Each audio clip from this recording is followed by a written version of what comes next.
Welcome to a special edition of Meet the Press Now. I'm Kristen Welker in Washington, fresh off my exclusive and extensive sit-down interview with President Trump from his home in Mar-a-Lago. No topic was off limits, especially his handling of the economy and our democracy. The president rejecting indicators of an economic anxiety and uncertainty from his tariff strategy. In fact, after our interview, he floated new tariffs. The president also wavered on whether he has to adhere to every part of the Constitution as it relates to undocumented immigrants. We will get to those comments in just a moment, including new reaction from a top House Republican joining me right here in studio. We begin, though, with the economy and that extended interview that aired Sunday on Meet the Press. President Trump downplaying concerns of a downturn, telling me the U.S. would be okay in the long run, even if it slipped into a recession in the near term. The defiance from the president extended beyond our interview, with new tariffs on auto parts going into effect and plans for new tariffs on movies filmed outside the United States. In more from our interview, the president also signaling a clear willingness to intervene with U.S. companies if he disagrees with their business decisions. Take a listen to this exchange I had with him about playing hardball with CEOs. Let me ask you about this call to Amazon founder Jeff Bezos this week in response to a report that Amazon was going to display tariff costs next to product prices. Are you going to punish CEOs who increase their prices because of tariffs? I think what is a great misnomer is the word tariff in many cases, it's not, to me, I don't view it as a tax. I view it as an incentive for people to come into the United States and build plants, factories, offices, a lot of things. I think it's an incentive, but the thing that's not known is if you look back and see, oftentimes like China or Vietnam or other countries, not just China, because China's an abuser, but there are other abusers. Many of them are friends, the so-called, I say friend and foe, and friend is oftentimes worse than foe. But what people don't understand is, and this is a lot, the country eats the tariff, the company eats the tariff, and it's not passed along at all. Well, some CEOs are saying they're going to have to pass it on. So how do you deal with those CEOs? But the company, how do you deal with those CEOs? China is eating the tariffs right now. What do you say to those CEOs who are saying we might have to pass this on to the consumer? Well, they say that because maybe it's to their advantage to say it. Will maybe you punish them? No, because you know what? I want them to build plants in the United States. That way they don't have any tariffs.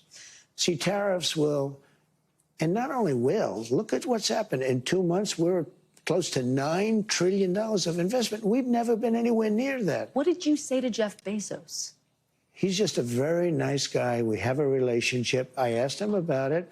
He said, well, I don't want to do that. And he took it off immediately. So he changed course. And will you take that same tactic with other CEOs if you I'll feel always like... call people if I disagree with them. If I think that somebody's doing something that's incorrect, wrong, or maybe hurtful to the country, I'll call, absolutely. Wouldn't you want me to call? Biden wouldn't call because he didn't know what was happening, but I do. Joining me now at the White House is NBC's D-Mich and also with us is NBC News business and data correspondent Brian Chung. Thanks to both of you for starting us off. D-Mich, you heard what the president told me on tariffs and the economy, defiant that his tariff policy will pay off in the long run. Take me inside your conversations at the White House. Is there a sense, D-Mich, that the president has a clear plan, or is he adjusting as events warrant? Well, first, coming off that incredibly newsy interview that you did with President Trump, there's a lot to talk about with White House officials, and they are essentially doubling down on the idea that President Trump believes that he is doing what's best for the economy long term. As he said to you, he's maybe a little soft on the idea that maybe a recession could happen, but in the long term, that Americans will be more prosperous, the country will benefit from his strategies. I think there is this sense in talking to the sources that I've been talking to that the president is willing to adjust as things happen. That's why you've seen tariffs go on, off. They've paused. They're making deals. They're trying to make deals with different countries. Nothing has been in writing as of yet. But what I'm hearing from White House officials this week is that they do feel like the president has a pulse for the American people and understands what the American people want to see, which is that he believes these tariffs put in place. And he is continuing this sort of narrative, which is that America, he believes, was being taken advantage of, and that the country needs to wrestle back some of that power.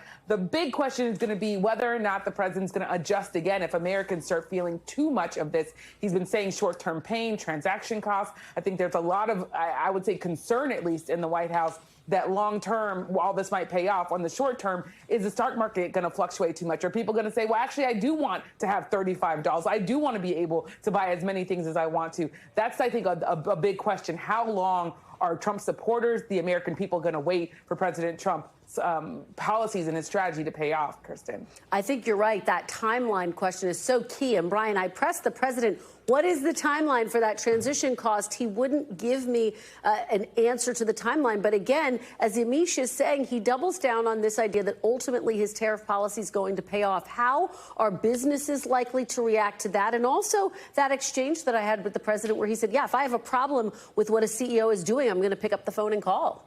Yeah, well, look, I mean, that obviously referring to the Amazon interaction that we saw where Jeff Bezos had received a phone call from the president personally to basically turn around on the reported policy of a part of Amazon's site listing certain surcharges and added cost as a tariff-related, factor. So, the company deciding to backtrack on that and saying we're not going to do that anymore or spoke to the president about that does kind of underscore this concern that in C-suite offices across this country that they don't want to publicly go against the president when it comes to the tariff policies. Now, this isn't to say that all CEOs are not speaking out about this, but it does underscore something that I've been hearing within context that I've been talking to over the past few months, which is that they have been through lobbying efforts and through direct conversations with the Oval Office, maybe at lower levels, trying to pressure the White House into not doing these tariff policies or offering some sort of temporary stay on these types of tariff policies, but not wanting to publicly say anything out of the fear that it could be some sort of PR disaster like Amazon essentially went through with the pricing. But again, it's the companies that have the decision and the power to figure out how they price their goods, and that pressure is indeed coming from the White House, Kristen. Oh, that is a fascinating perspective. D-Mich, I want to play another chunk from my interview with President Trump. This is him trying to explain comments last week about rising prices. Take a listen. We'll do some analysis on the other side.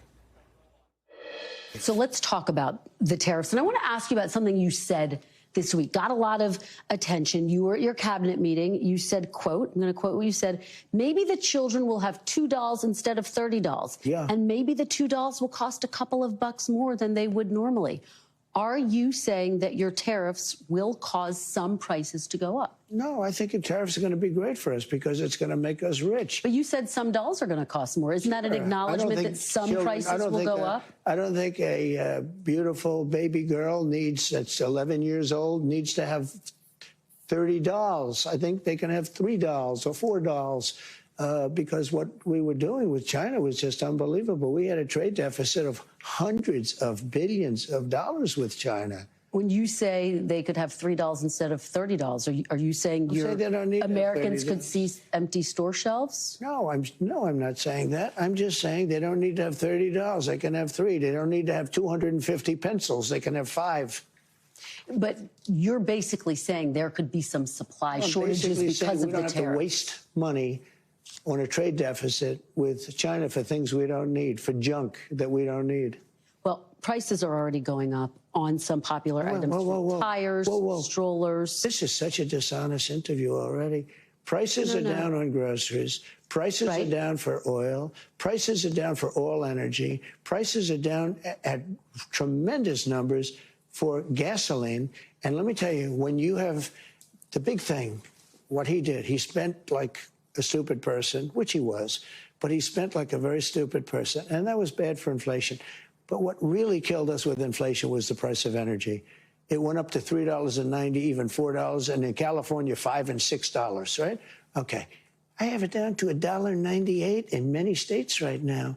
When you go that much lower on energy, which is ahead of my prediction because I really thought I could get it down into the 250s. We have it down at $1.98 in numerous places.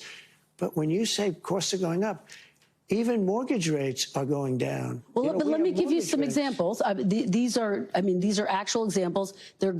So you're saying the prices that are going down. Some prices are going up. Tires, strollers, some clothing in the wake of your tariffs. Excuse me, that's peanuts compared to energy. Energy is 60% of the cost. But, sir, you you campaigned on a promise to bring prices down on day Well, I don't know. When one. you say strollers are going up, what kind of a thing? I'm saying that gasoline is going down. Gasoline is thousands of times more important than a stroller someplace. But what do you say to Americans who say they voted for you because they want and they need relief right now? And they're getting it. Right now? What about those even mortgage rates? different items I just Mortgage mentioned? rates are going down, despite the fact that we have a stubborn Fed. But you said even dolls could cost a couple bucks more. Maybe they might, but you don't need to have, as I said, $35. You can have 2, 3, 4, and save a lot of money. We don't need to feed the beast. D-Mich, what's the reaction inside the White House? You do have some Republican strategists saying this is not the strongest position for the president to be making.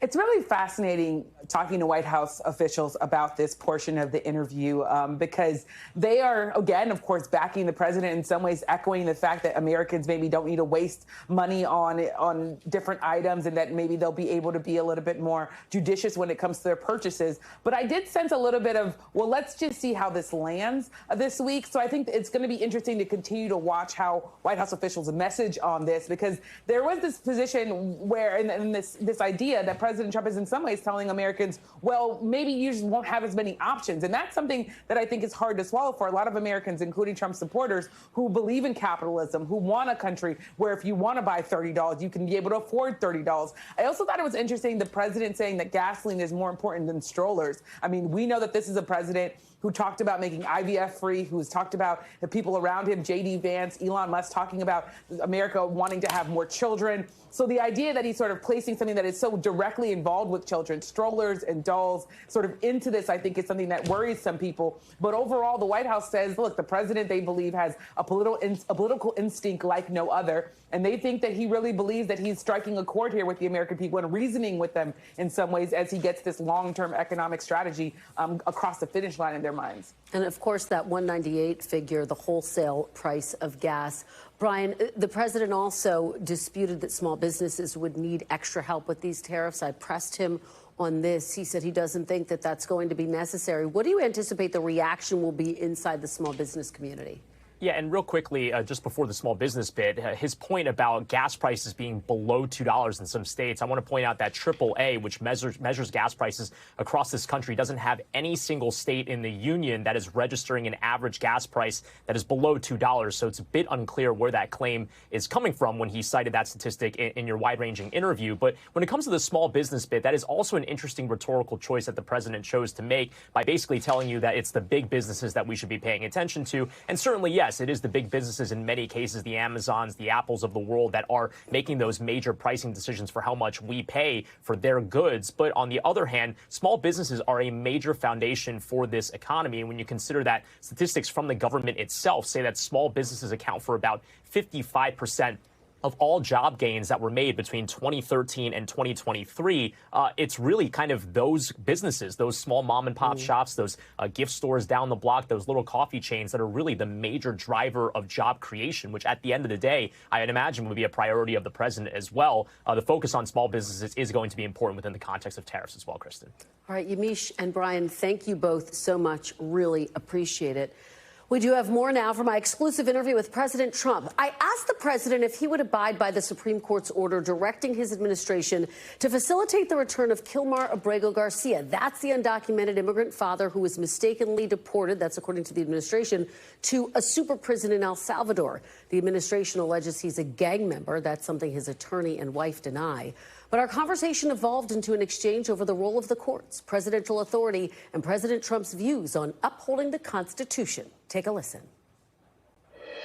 In a 9-0 decision, the Supreme Court directed your administration to facilitate the return, you've talked about this in the past, of Kilmar Abrego Garcia from a prison in El Salvador, whose deportation your administration called an administrative error. You said in a recent interview you could bring him back, but you won't. Are you defying the Supreme Court, sir? No, I'm relying on the Attorney General of the United States, Pam Bondi, who's very capable, doing a great job. because I'm not involved in the legality or the illegality. I have lawyers to do that, and that's why I have a great DOJ. We have a great one. We had a very corrupt one before. Now we have a great one. And they're not viewing the decision the way you said it. They don't view it that way at all. They think it's a totally different decision. Well, you say you have the power to bring him back, though. Your attorney general says, quote, that's up to El Salvador. Just to put a fine point on this, do you have the power to bring Abrego Garcia back as the Supreme Court? Well, I have the power to ask for him to come back if I'm instructed by the attorney general that it's legal to do so. But the decision as to whether or not he should come back will be the head of El Salvador. He's a very capable man. Well, you know, and your attorney general has said the issue is with that word facilitate. Will you seek clarification from the Supreme Court? Do you need to go back to the Supreme Court? We may do that. I was asking about that. We may do that. There are some people that say, bring him back, put him in trial, and you get him out right away because you see what happened just this morning. Tapes came out, horrible tapes from his wife. You don't get much worse than that. You don't get, I mean, he seems certainly like a very dangerous, very bad person, but even the wife who was so afraid, she was afraid to talk, and all of a sudden tapes got released this morning that were devastating to him. And this is the point, sir, about due process. The Constitution says every person, citizens and non-citizens, deserve due process. Why not push to have him come back, present all of that evidence in court, let a judge decide? Well, I'll leave that to the lawyers, and I'll leave that to the Attorney General of the United States, but because they're in it. You have to understand, I'm dealing with Russia and Ukraine. I'm dealing and we're with going to talk about that. I'm dealing with Iran. I'm dealing with Rwanda and Congo, who are fighting, and we're trying to get that one straightened out, and I think we have done that. Did a great job. Nobody even talks about it, but I think we're close to doing that. They're looking like they're going to maybe make a peace deal, which would be good. But I'm dealing with a lot of different things. I don't know much about this gentleman other than I hear he's an absolute not good person.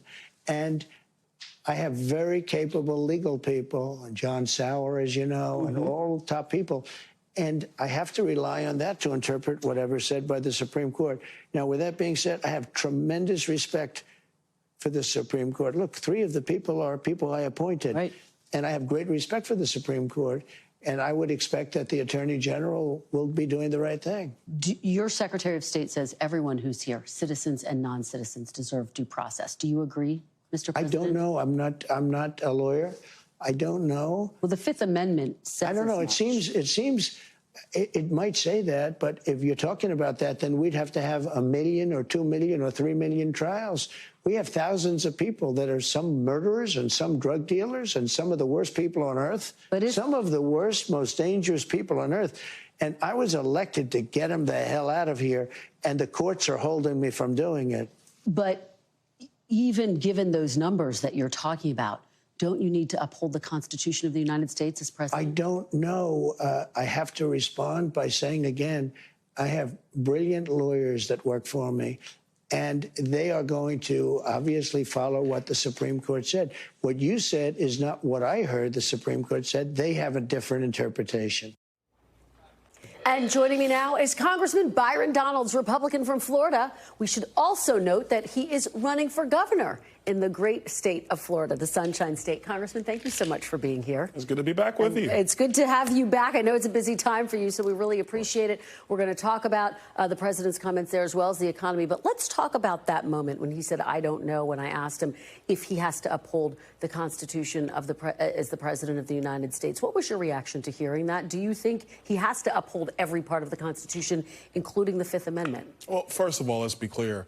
I think what the president was talking about is, yes, he's going to uphold the Constitution. He's taking advice from his legal team, led obviously by the White House counsel, the Attorney General of the United States, everybody working at the Department of Homeland Security, about all of the parameters that they are using to deport illegal aliens out of this country, which is the core of President Trump's victory last November. Let's remember, the American people have been clear that they want criminal illegal aliens, number one, and then illegal aliens overall returned to their home countries. Donald Trump is fulfilling that promise. Now, I think to the broader question in this entire situation, is it okay for the previous administration to abuse the border security laws, abuse asylum, abuse temporary protected status, open up the country to millions of people and then hide behind due process where it would take us 15 years to actually process people back out of the United States. And you're talking about the numbers. You're saying there are so many people here that it would just take too long. But let me ask you, I mean, the Constitution says that everyone who's here is entitled to due process. So I understand there are big numbers that you are talking about and that the president is dealing with. But if you're going to follow the Constitution, don't you have to follow what it says by letter and law? Well, I think first, the other thing is you have to look at this. When you come in, let's say on an asylum package, that is at the discretion of the administration. The administration is now saying, you know what? We are going to have a legal detainer for you to be deported, and you are going to be removed from the United States. That's under the premise of how you came in. Second thing, every illegal alien that came here, the first thing they did is they broke the law coming into our country. They broke the law. Let's level set here. That's what they did. So there is an orderly process that the president and his team is going through. They're not just rounding up people and dropping them out of the country. That is not true. Everybody that's been deported to this point has had a legal deportation order executed by the president's administration. But in this case, in the case of Kilmer Abrego Garcia, the administration said it was an administrative error. And in 2019, an immigration judge issued an order that's still in effect that he should not be deported back to El Salvador.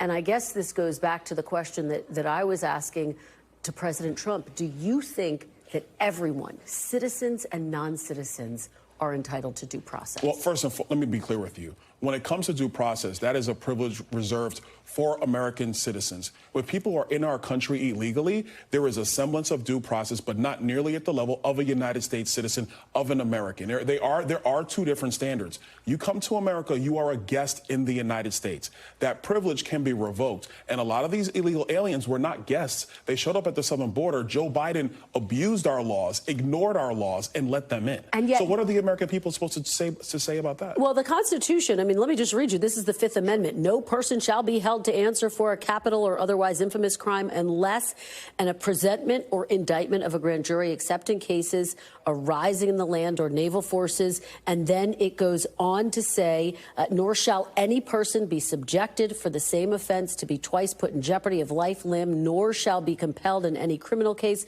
to be a witness against himself, nor be deprived of life, liberty, or property without due process of law. So the Constitution says any person, not citizen. And therein lies the debate and the root of my question. I mean, does any person just apply to citizens in your mind, or does it apply to citizens and non-citizens? The Secretary of State, Marco Rubio, says it applies to citizens and non-citizens. Well, let's be very clear. First and foremost, when the framers wrote our Constitution, they never envisioned that there would be an executive that would allow millions of people to come into the country illegally. They never fathomed that. Number two, more importantly, you have a situation right now. Is it okay for any administration to not follow the law, abuse border security laws, let millions of people in, and then hide behind the court system to say, well, now they're here, so now we have to go through a lengthy process? Let's examine this right now. Right now, what we know is that when people came into the country illegally, almost 90% of them would not even go to the hearings.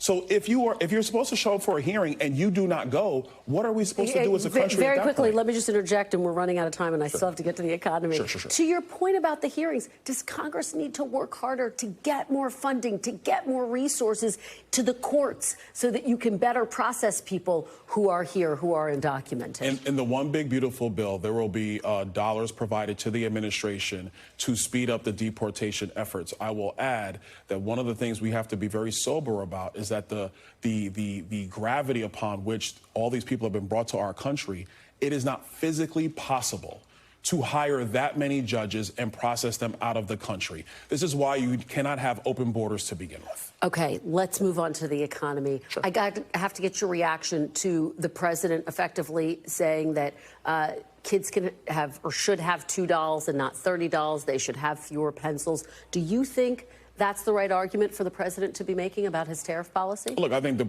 argument the president is making is that overall, if you look at where we are, Prices have come down. Even the GDP read that just came out that showed a contraction, you know why that is? It's because of the federal government contracting. That's a good thing. Private investment in the economy year over year is up over 20%. Personal consumption in the economy year over year is up over 2%. So individuals are consuming. There's private domestic investment in our economy. The federal government is shrinking. Yeah. But when it comes to goods, prices are coming down. If people make purchasing decisions on what they're going to do with their own resources, those are their personal choices. As I just noted with the president in the interview, of course, some prices are going up. The economy shrank. As you know, the stock market has been volatile and fears about inflation are increasing. Let me just play you something very quickly that Republican strategist Karl Rove had to say. Get your reaction on the other side. Take a look. I thought it was really problematic when he said, well, you know what? The kids, those little girls at Christmas, they don't need $30. They can do it, too. And if they have to pay a couple more bucks for them, OK. Well, it sounds like Mr. Scrooge. And the ordinary American is like, wait a minute, I thought you were on my side. Is Karl Rove right? No, I don't think Karl's right for a number of reasons. Number one, first of all, it's still within the first 100 days. We just passed it the other day. The president is working on his entire economic agenda. Lower tax prices, lower taxes, we're going to take care of that across the street. More business investment is already happening right now. You have to let the president work through the trade policy. Now, if you're going to talk about the words he used around dolls or strollers, tell every parent out there that's driving their kid back and forth to summer camp starting in a month or so, back and forth to practices like my wife does with my son, gas prices are down across the United States. That is a boon to the American consumer, a boon to families. It will help parents afford the necessities and the desires of their kids. Very, very quickly, because we're out of time. How long do you think Americans are going to give this president? He's talking about a transition period. How long are they going to be patient? We've been talking to his supporters who say they do want relief right now. Well, the American people are with President Trump. He won a mandate for a reason. But the how long previous does he have? administration How long raised does he prices have? over 4 years. We're going to get all this stuff done over the next several months, and it will kick it into this economy. By the time we hit Thanksgiving, we'll be rocking and rolling. All right. Congressman Byron Donals gave me a timeline. I'm going to hold you to it, and we'll have you back. Thank you so much. Really appreciate your being here. We have much more news and analysis from my exclusive interview with President Trump straight ahead, including the response from the Democratic side of the aisle to President Trump's comments on the rule of law, due process, the economy, and more. A top House Democrat joins me next. Plus, third-term talk. President Trump makes his most decisive comments yet on being a two-term president and weighs in on his potential successor. Stay with us. You're watching a very special edition of Meet the Press Now.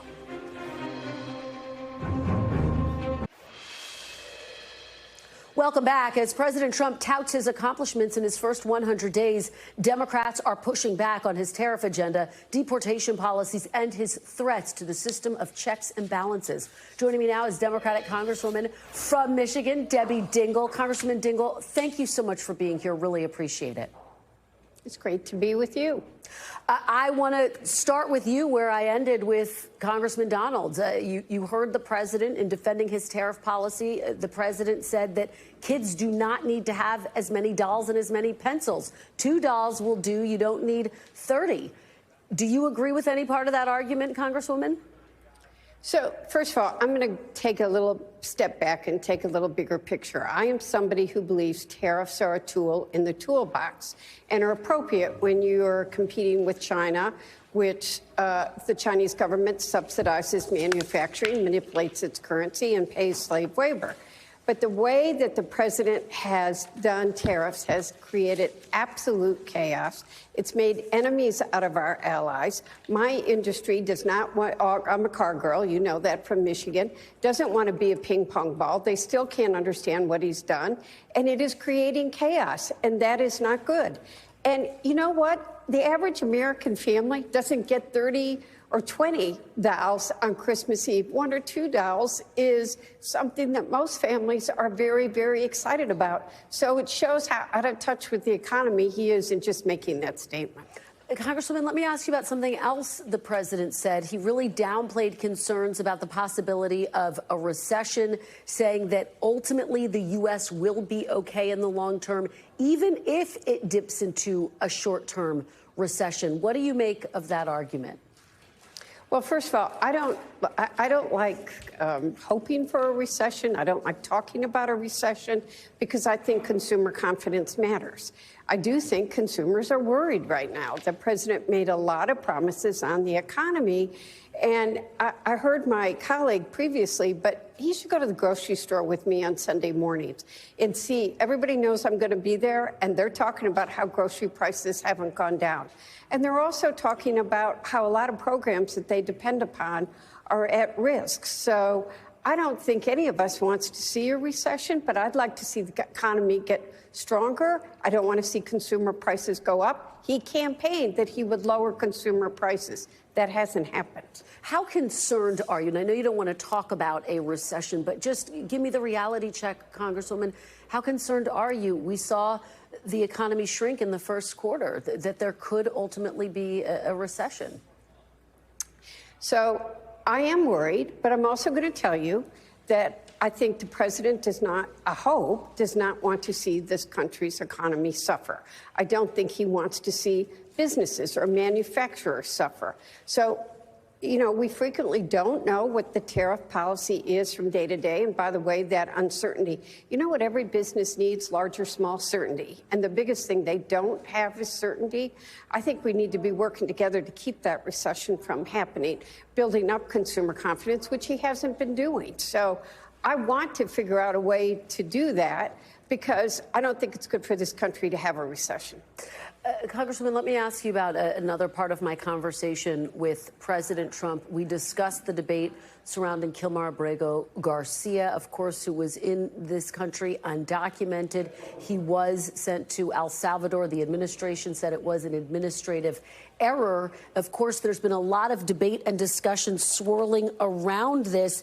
As you know, though, the president's poll numbers on this issue, the broader issue of the border, is pretty steady. Do you think this is an issue, politically speaking, that Democrats should be focused on right now? Look, I think that Democrats are focused on lowering the cost of economic goods, but we're also worried about, you know, I sort of divide my life into two sides. Many people are worried about protecting the Constitution and what's happening to freedom of speech, freedom of the press, due process. Due process matters. And I've done many town halls, Kristen, you know that. They're as loud and contentious and as crowded as the Republicans are. And the first thing people ask me about is, what do you do when a president ignores the courts? How do you ensure that people have due process? So I think that all of us care about our national security. We want to keep our border safe, but you also have to recognize and give every person due process. I don't think there are a lot of messaging bills out there. I don't know a Democrat that wants to see any violent person in this country or someone who attacks somebody in law enforcement. We need to have a process by which we are able to deport those that have done violent crimes, but due process is a very fundamental principle of our Constitution. Let me ask you about what we're seeing on the Democratic side now. Senator Sanders has been drawing huge crowds, as you know, going across the country with Congresswoman Alexandria Ocasio-Cortez on their oligarchy tour, warning of an emerging oligarchy in this country. Senator Slotkin, though, is saying that Democrats really need to have a different message, saying they should stop using the term oligarchy, that it doesn't resonate. Where do you fall in this debate? Well, first of all, I'm somebody, you know who I am. I'm the person that's in the union halls, that goes to meet with veterans every weekend. I was at 5 farmer markets on Saturday. I believe you go and are where the people are. I agree with Senator Sanders that people know what the word oligarchy means, but I think we need to be talking to everybody. I said in 2016 we were going to lose because we weren't listening to working men and women. We need to be listening to young people. We need to be listening to young men who are frustrated and worried about their future. So I'm probably with both of them, and that's not, I am somebody who absolutely goes where the people are. I am a fighter. I have given more speeches at rallies and talked about these issues, but I'm also somebody who worked for General Motors for 30 years. So we got to talk to people. We got to go where the people are, and that's what we got to do. And Bernie Sanders and AOC are not afraid to go where people are and talk about tough issues either. All right, Congresswoman Debbie Dingell, we always appreciate your perspective. Thank you so much for joining us. Thank you. Coming up after the break, the president's nuclear non-starter from our interview, his all-or-nothing approach to talks with Iran as Israel approves military plans for a major escalation in the war against Hamas. You're watching a very special edition of Meet the Press Now. Welcome back. In a major escalation in the war in the Middle East, Israel's security cabinet unanimously approved a plan to expand its military offensive in Gaza with the goal seizing the war-torn enclave. Israeli officials say the goal is to increase pressure on Hamas to release the remaining hostages in Gaza. But it's not just the threat of Hamas that Israel's grappling with. Iran-backed Houthi rebels recently launched a ballistic missile strike near Israel's main international airport in Tel Aviv, which Israel's military failed to intercept. The threat posed by Iran's proxies to Israel comes as the U.S. looks to resume nuclear talks with Tehran. Here's what President Trump told me about those discussions. Let me ask you about Iran. Your administration has had conversations with Iran. Is the goal of these talks limiting Iran's nuclear program or total dismantlement? Total dismantlement. That's all you'll accept? That's all I'd accept. Okay. Now, there's a new theory going out there that Iran would be allowed to have civilian, meaning to make electricity. But I say, you know, they have so much oil. What do they need it for? But, you know, I've seen it with other states where they're looking to do something and they have a lot of oil. Iran has tremendous energy. You know, I put sanctions, if you know that. I put pretty strong sanctions on 2 days ago on the oil. The sad part is that if Biden didn't get involved, if we had a competent president, you would have never had the attack on Israel. October 7th would have never taken place. Hamas would have had no money because Iran was broke. And now, in a period of 4 years during the Biden administration, they became very rich. They have over $300 billion cash in the bank. And they had no money. They were ready to make a deal with me. And it's very sad. Because of this rigged election, they didn't do it. Just another thing you can mark down to a bad election. It's interesting what you're saying, though, because Secretary Rubio has said that he would accept, or the idea is there is an openness to accepting peaceful civil nuclear programs. Well, that's what people, I didn't say anything contradictory. I said that people are talking about that, and this is something that's really pretty new in the dialogue. And I'd have to be, you know, my inclination is to say, what do you need that for? You have a lot of oil. So you want total dismantlement, bottom line. I think that I would be open to hearing it. You know, civilian energy, it's called. But, you know, civilian energy often leads to military wars. And we don't want to have them have a nuclear weapon. It's a very simple deal. I want Iran to be really successful, really great, really fantastic. The only thing they can't have is a nuclear weapon. Okay. If they want to be successful, that's okay. I want them to be so successful. And, you know, the Iranian people are incredible. I just don't want them to have a nuclear weapon because the world will be destroyed. We will dig deeper into that key part of my exclusive interview with President Trump, and we'll have the very latest developments in the Middle East next. Stay with us. You're watching Meet the Press Now.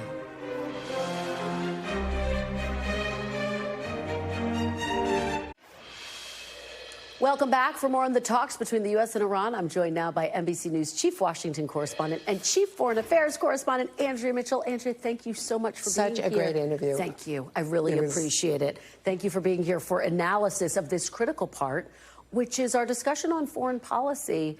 And you just heard him there. Exactly. First, he leaned into dismantlement, but then seemed to really open the door to, well, maybe they can have some civil nuclear programs.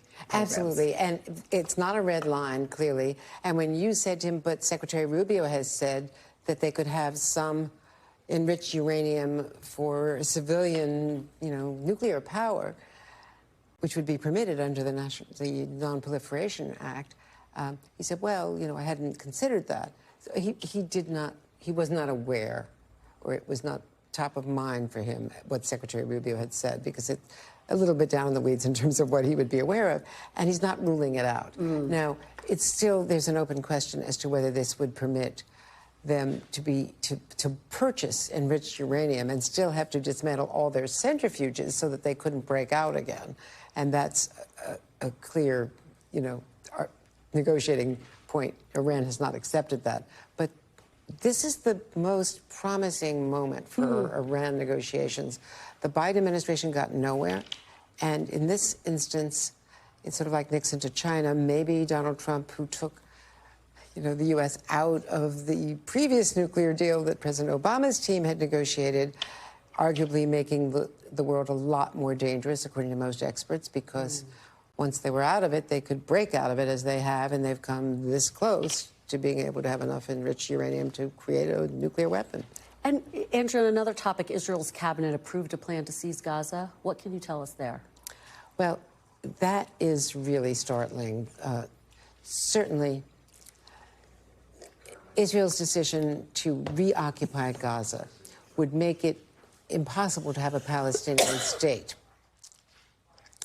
Israel's decision would make it impossible to have a Palestinian state. They've already taken 2/3 of Gaza. So if they now reoccupy Gaza, which they withdrew from voluntarily in 2005, it would then become impossible to have a Palestinian state. And, sorry, having a little bit of a cough. We've all gone through that. I know you have. Talk to me about President Trump heading to the Middle East next week.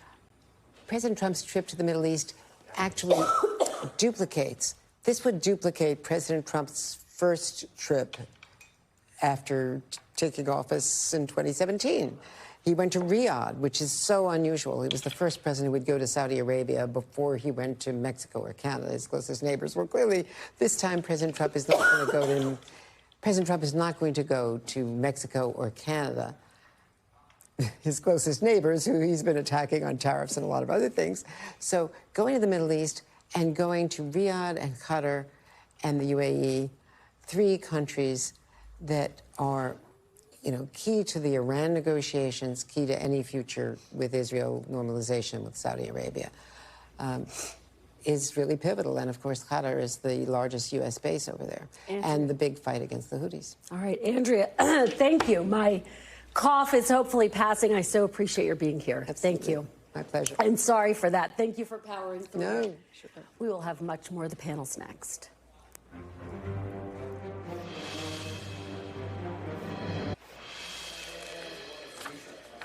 And welcome back. Roughly 1 month ago, President Trump told me he was not joking when he brought up the idea of serving a 3rd term, even though the Constitution prohibits it. But in my new interview with him, he gave the clearest indication yet that he will leave the White House after finishing his 2nd term, acknowledging he's, quote, not allowed to run again, while adding he's not looking into it. And he believes the MAGA movement can survive without him as its leader. Joining me now is NBC News Chief Capitol Hill correspondent Ryan Nobles, former chief spokesperson for Vice President Kamala Harris and co-host of the brand new show The Weeknight on MSNBC, Simone Sanders Townsend, and former Trump White House Communications Director Michael Dubke. Thank you to all of you for being here. Really appreciate it. Ryan, let me start with you. What do you make of the president's latest statements about 2028? In my telephone conversation with him several weeks ago, he said he's not joking about this talk of running for a 3rd term, even though it's prohibited by the Constitution. But then in my sit-down interview, he said he's really not focused on that at all. He seems to be all over the map when it comes to this topic. He certainly has the opportunity to completely roll it out, take it off the table, say I'm constitutionally prohibited from seeking a 3rd term, so you don't need to ask me about it anymore. I'm not interested in it. But for some reason, he keeps this ball live. He allows some of his most prominent supporters in the conservative media ecosphere to continue to peddle this idea that there's some sort of opportunity for him to stay in office past 2028. Is it because he doesn't want to be considered a lame duck? Is it just because he doesn't want to consider a future where he's not the president of the United States?